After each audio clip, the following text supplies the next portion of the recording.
अस्सलाम वालेकुम Pakistani cricket fans, आप देख रहे हैं शाइन स्पोर्ट्स और मैं हूं Bilal Hasan. Pakistan cricket team South Africa के खिलाफ सीरीज खेलने जा रही है, जिसके लिए साउथ अफ्रीका की टीम कल पाकिस्तान पहुंच गई है और Pakistan cricket team 2 test matches खेलेगी, 3 T20 और 3 वनडे मैचेस खेलेगी। पहला टेस्ट मैच 12 अक्टूबर को लाहौर में शुरू होगा और दूसरा टेस्ट मैच 20 अक्टूबर से रावलपिंडी में खेला जाएगा। और पाकिस्तान ने जो टेस्ट के लिए स्क्वाड का ऐलान किया था उसमें 2 खिलाड़ियों को रिलीज कर दिया है, एक आमिर जमाल को और दूसरा फैसल अकरम को। इससे एक बात क्लियर हो गई है कि फैसल अकरम को और आमिर जमाल को दोनों टेस्ट मैच नहीं खिलाए जाएंगे। उनको स्क्वाड में शामिल जरूर किया गया है कि अगर कोई प्लेयर इंजर्ड होता है तो इनको बुला लिया जाएगा, अदरवाइज इनको कोई भी टेस्ट मैच नहीं खिलाया जाएगा।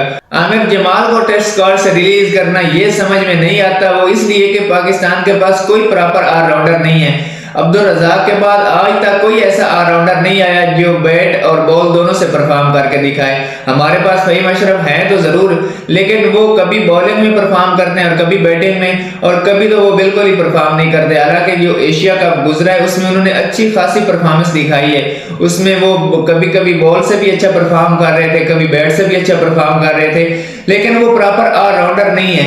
प्रॉपर ऑलराउंडर की जिस तरह परफॉर्मेंस होती है, जिस तरह इंडिया के पास हार्दिक पांड्या है या बेन स्टोक है, इस तरह की कोई परफॉर्मेंस आज तक हमें फ़हीम अशरफ ने नहीं दिखाई। और जब एशिया कप का स्क्वाड अनाउंस हुआ था तो उस टाइम सबसे ज्यादा मैंने क्रिटिसाइज भी किया था फ़हीम अशरफ पे कि वो किस परफॉर्मेंस की बुनियाद पर टीम में दोबारा वापस आए, लेकिन बहरहाल उन्होंने फिर भी कुछ ना कुछ अपनी परफॉर्मेंस दिखाई थी एशिया कप में। वो बॉल से या बैट से, कभी कभी उन्होंने बॉलिंग से परफॉर्म किया, कभी उन्होंने बैटिंग से परफॉर्म किया। और इंडिया के खिलाफ जो फाइनल हुआ है उसमें भी उन्होंने 2 विकेटें ली, उन्होंने शुभमन गिल को भी आउट किया है और फिर अभिषेक शर्मा को भी आउट किया। हालांकि अभिषेक शर्मा जो है पूरे इस एशिया कप में पावर प्ले में वो आउट नहीं हुए और पावर प्ले उन्होंने अच्छा खेला है, लेकिन फाइनल में फ़हीम अशरफ ने उनको स्लो बॉल करा के उनको आउट कर लिया था। लेकिन फिर भी वो जिस तरह की एक प्रॉपर ऑलराउंडर की परफॉर्मेंस होती है वो नहीं दिखा सके। उसके बाद आमिर जमाल हमारे पास एक बेस्ट ऑप्शन थी कि साउथ अफ्रीका के खिलाफ चलो 2 नहीं तो 1 टेस्ट में तो हम उनको मौका देते, और हमारी होम कंडीशन में हो रही है ये सीरीज और यहाँ पे भी हमने उनको मौका नहीं देना, तो फिर स्क्वाड में डालने का कोई फायदा नहीं है।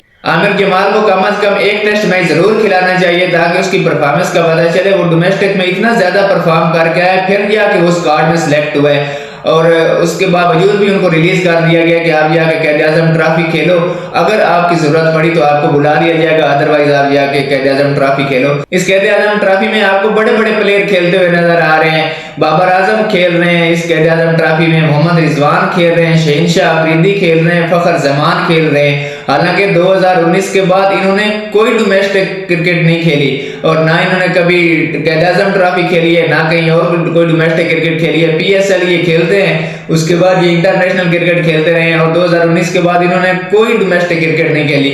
हालांकि आप पूरी दुनिया में जाके देखो, इंग्लैंड, ऑस्ट्रेलिया, इंडिया, जब कोई ऊपर परफॉर्म नहीं कर रहा होता तो वो फिर जाकर डोमेस्टिक क्रिकेट खेलता है और डोमेस्टिक में परफॉर्म करके फिर दोबारा आता है वो इंटरनेशनल क्रिकेट में। पाकिस्तानी टीम की सबसे बड़ी नाकामी यही है कि जब कोई प्लेयर इंजर्ड होता है या आउट ऑफ फॉर्म होता है तो उसको टीम से बाहर किया जाता है, लेकिन वो डोमेस्टिक में नहीं जाता और ना ही वो जाके डोमेस्टिक खेलता है और फिर उनको टीम में ले जाते हैं। हालांकि फ़हीम अशरफ को इसलिए निकाला गया था कि आप जाके डोमेस्टिक खेलो, लेकिन उन्होंने फिर जाके डोमेस्टिक क्रिकेट नहीं खेली और फिर वो बगैर किसी परफॉर्मेंस से दोबारा टीम में शामिल हो गए थे।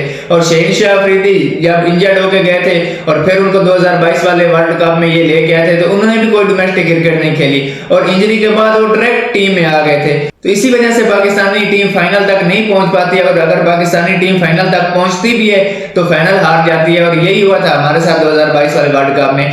पाकिस्तान की टीम सेमीफाइनल तक तो पहुंच गई थी और ऑस्ट्रेलिया के साथ जब हमारा सेमीफाइनल हुआ तो शहनशाह अफरीदी ने 1 ओवर में 3 छक्के खा लिए और पाकिस्तान वो जीता हुआ मैच, सेमीफाइनल में जाके जीता हुआ मैच पाकिस्तान की टीम हार गई थी। उसकी वजह यही होती है कि जब आप इंजर्ड होके जाते हो, पहले यही होता था, जब पहले कोई प्लेयर इंजर्ड होता था, मोहम्मद हफीज थे, अहमद शहजाद थे, शाहिद अफरीदी थे, कोई भी था, जब इंजर्ड होकर टीम से बाहर जाता था तो वो फिर डोमेस्टिक में परफॉर्म करके दोबारा टीम में आता था।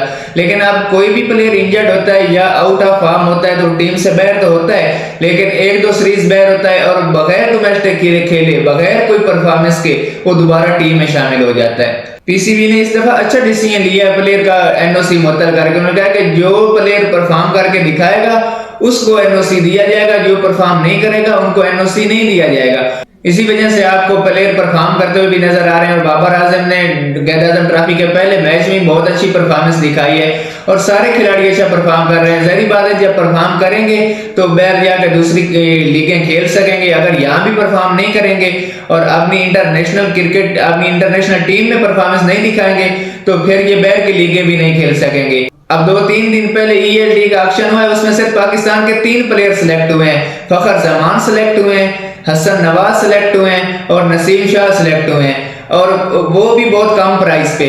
$80,000 पे फखर जमान सिलेक्ट हुए हैं और $80,000 पे शहनशाह अफरीदी सिलेक्ट हुए हैं और $40,000 पे हसन नवाज सिलेक्ट हुए हैं। हालांकि इनसे ज्यादा पैसा UAE और ओमान के प्लेयर को मिला है। $80,000 फखर जमान को और $80,000 नसीम शाह को मिला है। और UAE और ओमान के प्लेयर 1,60,000, 70,000, $2,00,000 तक सिलेक्ट हुए हैं और पाकिस्तान के सिर्फ 3 प्लेयर सिलेक्ट हो सके और वो भी $80,000 में, और हसन नवाज को सिर्फ $40,000 मिला है। और पाकिस्तान की टीम कितनी लीगों में सिलेक्ट होती है, या तो ELT में सिलेक्ट होते हैं कुछ प्लेयर, बिग बैश ये खेल लेते हैं जो ऑस्ट्रेलिया की लीग है, या फिर ये BPL खेल लेते हैं बांग्लादेश की लीग, और इससे ज्यादा कोई इनको सिलेक्ट भी नहीं करता। हालांकि जो दुनिया की बड़ी बड़ी लीगें हैं वहां पे पाकिस्तानी प्लेयर सिलेक्ट भी नहीं होते। जैसे साउथ अफ्रीका की लीग है उसमें पाकिस्तान के प्लेयर सिलेक्ट नहीं होते, IPL में पाकिस्तान के प्लेयर सिलेक्ट नहीं होते। तो दुनिया की जितनी भी बड़ी लीगें हैं उसमें पाकिस्तानी प्लेयर इसी वजह से सिलेक्ट नहीं होते कि ये पाकिस्तानी प्लेयर डोमेस्टिक नहीं खेलते और ये अपनी फिटनेस का ख्याल नहीं रखते और परफॉर्म नहीं करते अपनी टीम में। जाहिर बात है, जब अपनी टीम में परफॉर्म नहीं करोगे तो आपको बाहर वाली लीगों वाले किस लिए सिलेक्ट करेंगे। जब आप पाकिस्तानी टीम में परफॉर्म करोगे और पाकिस्तान के लिए अच्छा खेलोगे तो फिर बाहर वाली लीगें भी आपको पैसा भी देंगी, आपको सिलेक्ट भी करेंगी। लेकिन जब आप पाकिस्तान की टीम में भी नहीं खेलोगे और नहीं परफॉर्म कर सकोगे तो फिर बाहर वाली लीगें 1-2 साल तो आपको सिलेक्ट करेंगी, उसके बाद फिर कोई आपका नाम भी नहीं लेगा। और उसकी वजह भी यही है कि जब आप पाकिस्तान में परफॉर्म नहीं कर सकोगे तो फिर बाहर वाली लीगें किस वजह से आपको सिलेक्ट करेंगी। और ELT में हमने देख लिया कि मोहम्मद आमिर को भी नहीं सिलेक्ट किया गया।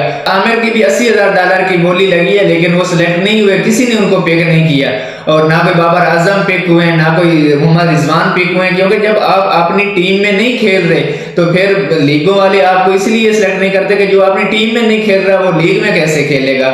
उनकी फिर फिटनेस के भी इशू होते हैं, उनको इंजरी के भी इशू होते हैं और उनकी परफॉर्मेंस के भी इशू होते हैं, इसलिए फिर वो बाहर वाली लीगों में सिलेक्ट नहीं होते।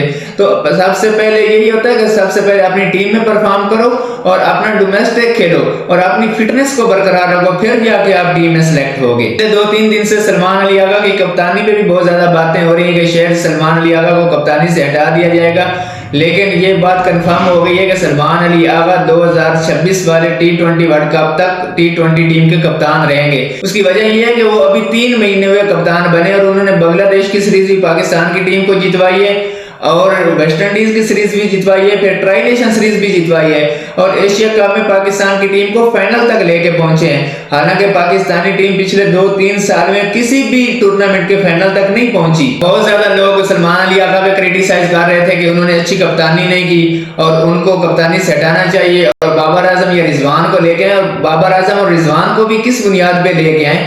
बाबर आजम और रिजवान ने तो चैंपियन ट्रॉफी जो हमारी होम कंडीशन में हो रही थी 1 मैच तक नहीं जीत सके और पाकिस्तानी टीम पहले राउंड से ही बाहर हो गई थी। अभी तक बाकी टीमों ने एक मैच भी नहीं खेला था और पाकिस्तान की टीम चैंपियन ट्रॉफी से भी बाहर हो गई थी। और एशिया कप के फाइनल तक सलमान अली आगा पाकिस्तान की टीम को लेके गए। भले वो इंडिया से 3 मैच हार गए लेकिन उन्होंने श्रीलंका के खिलाफ अच्छा खेला है, बांग्लादेश के खिलाफ अच्छा खेला और पाकिस्तानी टीम को फाइनल तक लेके गए हैं। भले वो फाइनल हार गए लेकिन कप्तानी उन्होंने बुरी नहीं की, बैटिंग उनकी थोड़ी बुरी रही है, उनकी अपनी परफॉर्मेंस थोड़ी बुरी रही है, लेकिन कप्तानी उन्होंने बुरी नहीं की। इसी वजह से PCB ने यह डिसीजन लिया कि 2026 वाले T20 वर्ल्ड कप तक सलमान अली आगा ही कप्तान रहेंगे पाकिस्तानी T20 टीम के।